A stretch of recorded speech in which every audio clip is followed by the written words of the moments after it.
Salut tout le monde, j'espère que vous allez bien les amis, on est parti pour une nouvelle vidéo. On va démarrer avec les unes des quotidiens madrilènes. Marca qui titre Julián vuela hacia el derbi. Julián Alvarez en grande forme hier avec l'Atlético Madrid. Julián Alvarez, auteur d'un triplé pour permettre aux Colchoneros de battre le Rayo Vallecano alors que l'Atlético était mené jusqu'à la 77e minute sur le score de 2-1. Bon, c'est un début de saison toujours compliqué pour les Colchoneros, mais en tout cas, c'est une victoire qui, je pense, leur fait beaucoup de bien moralement à 2 jours maintenant d'affronter le Real Madrid. Imaginez si en plus de ça il avait fallu préparer cette rencontre avec une défaite face au Rayo, donc évidemment que là c'est un supplément d'énergie, un boost d'énergie pour les hommes de Diego Simeone avec cette victoire hier, cette remontada dans les 10-15 dernières minutes de cette rencontre grâce au triplé de Julián Alvarez. La petite information sur Xabi Alonso en au 0-0-7, et bien on verra ça ce week-end. Peut-être les amis, on l'espère, on le souhaite. Évidemment c'est un gros test ce derby face à l'Atlético. Peut-être le 7 match, 7 victoires. En tout cas ça serait exceptionnel. Évidemment le Real enverrait déjà un message très clair à tous ses concurrents. Il va falloir venir nous chercher cette saison. C'est un gros test. Voilà, ce week-end c'est samedi après-midi. On poursuit avec la une de AS qui titre Julián avisa al Madrid. Julián Alvarez envoie un message au Real. Voilà, on a peut-être du côté de l'Atlético le déclic après un début de saison très compliqué. Bon, c'est dommage pour le Real parce que le déclic arrive juste 48 heures avant d'affronter les Merengues. On verra bien si c'est un déclic. Peut-être que l'Atlético va rester dans ses tourments face au Real. C'est une équipe qui franchement ne respire pas la sérénité depuis le début de saison. On verra bien la tournure de cette rencontre samedi. Je suis persuadé évidemment que le Real est capable évidemment de faire mal à cette équipe de l'Atlético, même si encore une fois on le rappelle, on le répète les amis, c'est un derby, c'est pas un match, ce n'est pas un match comme tous les autres. On a une petite information du côté du Real, c'est en haut. Carreras, un impact brutal d'Alvaro Carreras qui est un élément fort de Xabi Alonso, on l'a déjà évoqué, il fait partie des rares joueurs qui sont tout le temps titularisés depuis son arrivée, depuis l'arrivée de Xabi Alonso, et il n'a eu que 8 minutes de repos, Carreras, donc autant dire qu'on compte énormément sur lui, et comme on l'a déjà évoqué les amis, on est tous très heureux et plus que satisfait de ses performances. Il a un véritable impact, c'est le cas de le dire. Ensuite, petite information, hier il n'y avait pas d'entraînement du côté du Real, c'était plutôt entre guillemets repos après le match face à Levante, donc retour à l'entraînement aujourd'hui pour les Merengues, préparation du derby. Le mois de septembre touche à sa fin les amis et on a déjà 2-3 joueurs du Real ou entraîneurs qui sont nominés pour les trophées de joueur du mois. Par exemple, on a Kylian Mbappé qui est nominé pour le trophée de joueur du mois pour le deuxième mois consécutif. Il est nominé aux côtés de Pedri, de Vargas, de Pablo Fornals et du jeune attaquant camerounais de Levante justement qui a marqué face au Real, Carleta et Young qui a été décisif sur les 6 journées de Liga à chaque match, donc c'est assez impressionnant. Vous avez les cartes FIFA juste à côté. Eder Militao, le but d'Eder Militao est lui aussi nominé parmi les plus beaux buts du mois. Évidemment c'est le but inscrit le week-end dernier face à l'Espagnol, le Barcelone, cette frappe de 22-23 mètres de Militao, assez magnifique, donc voilà, il est nominé aussi Eder Militao, et puis évidemment Xabi Alonso, comme on l'a dit pour le moment, 6 matchs, 6 victoires, donc sur le mois de septembre pour le moment aussi c'est parfait, on verra bien comment ça se finira ce mois de septembre samedi face à l'Atlético. En tout cas il est nominé aussi pour le trophée d'entraîneur du mois aux côtés d'Hansi Flick et d'Eder Sarabia. On poursuit avec cette information de Marca à 48 heures du derby. Selon le quotidien madrilène, Xabi Alonso va conserver le même trio en attaque face à l'Atlético, c'est-à-dire Vinicius, Kylian Mbappé et Franco Mastantuono. Alors, il est évident en plus de ça, comme on l'a dit hier, que les trois ont marqué face à Levante, donc les trois sont en confiance juste avant ce derby, donc ça me semble un petit peu surprenant de se dire qu'on pourrait avoir de la rotation offensivement. Moi, j'y crois pas beaucoup. Alors, il y a des matchs où je vous dis, Levante, l'Espagnol, je vous disais, je pense qu'on aura peut-être quelques surprises. Je pense en tout cas que face à l'Atlético, offensivement, on n'aura pas de surprise. Selon moi, je pense qu'on partira sur ce trio. Après, au milieu de terrain, Aurélien Tchouaméni, je pense que ça, on l'a tous compris, certainement accompagné d'Arda Güler, je pense aussi qu'on l'a compris.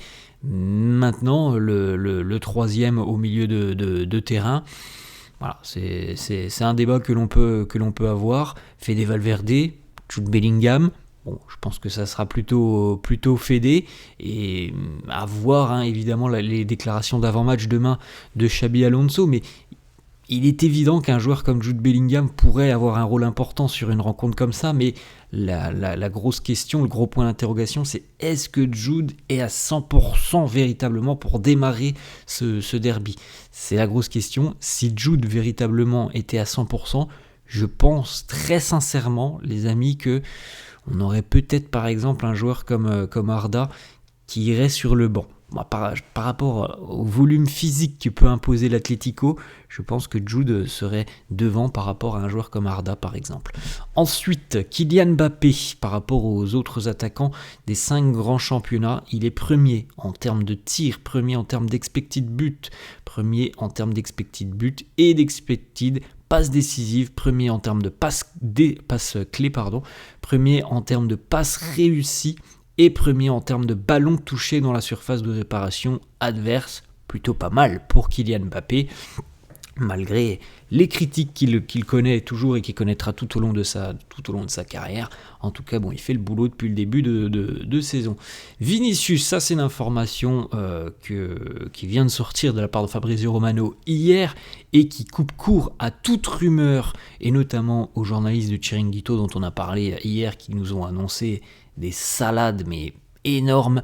Voilà, l'information de Fabrizio Romano: Vinicius veut rester au Real Madrid, il adore le club, sa seule intention est de rester. Il y a toujours des contacts et des discussions entre le Real et le joueur pour prolonger son contrat. Voilà, point final les amis. Alors après, c'est un autre débat, les discussions sur la prolongation de contrat, c'est un autre débat. On le sait, c'est pas facile parce que Vinicius, ses représentants ont des exigences que pour le moment, visiblement, le Real ne souhaite pas accepter. Mais en revanche, nous dire hier et depuis 48 heures, il y a certains médias, on peut dire un Chiringuito par exemple, certains médias qui nous annoncent Vinicius, il est prêt à partir au mois de janvier. Faut arrêter de nous prendre pour des débiles.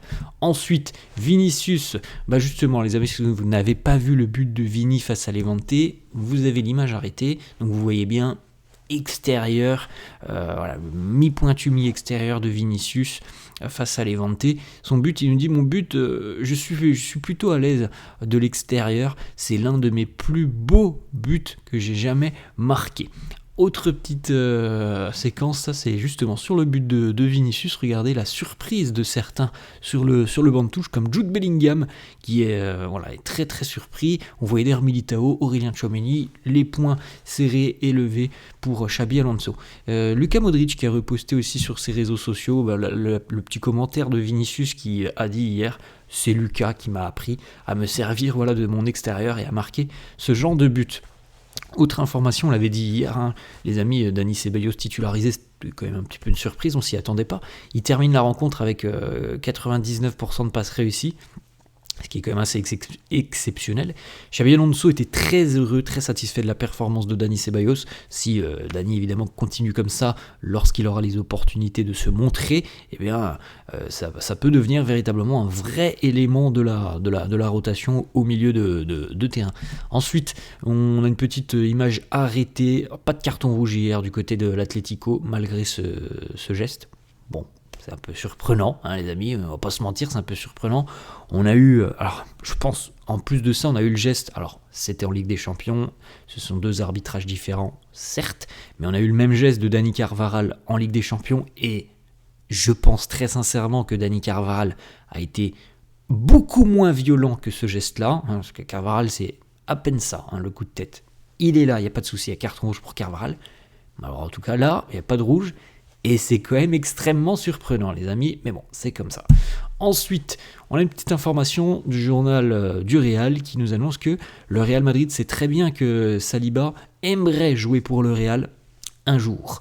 Mais pour le moment, du côté du Real, on n'est pas certain que le joueur quitte Arsenal donc avant 2027. À noter d'ailleurs que Kylian Mbappé essaye de convaincre un petit peu Saliba, notamment lorsqu'il se retrouve en équipe de France. Il lui envoie des messages, et puis aussi, même lorsqu'ils ne sont pas avec la sélection, mais Kylian envoie pas mal de messages visiblement à Saliba pour tenter de le convaincre de rejoindre le Real. L'information de Fabrizio Romano sur Saliba, elle est là, elle nous dit que le Real adore le profil de Saliba, mais que tout dépend d'Arsenal. Arsenal essaye toujours de prolonger le contrat du joueur, et Arsenal a même augmenté sa proposition. S'il n'y a aucun accord, oui, le Real sera très intéressé. Autre information de Fabrizio Romano, entre Liverpool et Ibrahima Konaté, c'est très compliqué, toujours aucun accord par rapport à la prolongation de contrat. Rien d'ailleurs n'est imminent, c'est ce qu'annonce Fabrizio Romano, on est très loin d'un accord, et la Real est aussi très attentif à sa situation. Petite information les amis, retenez bien la date, 26 octobre, 16h15, Classico, Barça-Real, donc quasiment un mois jour pour jour. Petite photo aussi du côté du Bernabéu, les travaux touchent à leur fin, évidemment. On est en train d'installer les lettres du Bernabéu à l'extérieur du stade. Et puis on termine avec cette autre information de Fabrizio Romano. Alors là, on se projette quand même plus sur l'année prochaine.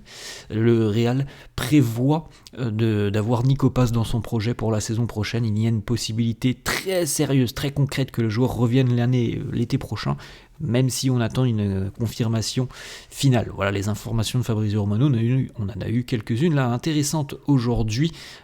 Par exemple les amis, à choisir, si on devait choisir entre Saliba et Konaté, moi j'ai une préférence pour Saliba. Après on verra bien. En tout cas le Real est très intéressé par les défenseurs français, ça on l'a bien compris. Voilà les amis, la fin de cette vidéo, j'espère que ça vous a plu. N'hésitez pas comme d'hab à lâcher un petit pouce bleu, merci à tous ceux qui le feront. N'hésitez pas non plus à vous abonner à la chaîne, je vous souhaite une bonne journée, je vous dis à la prochaine. Ciao.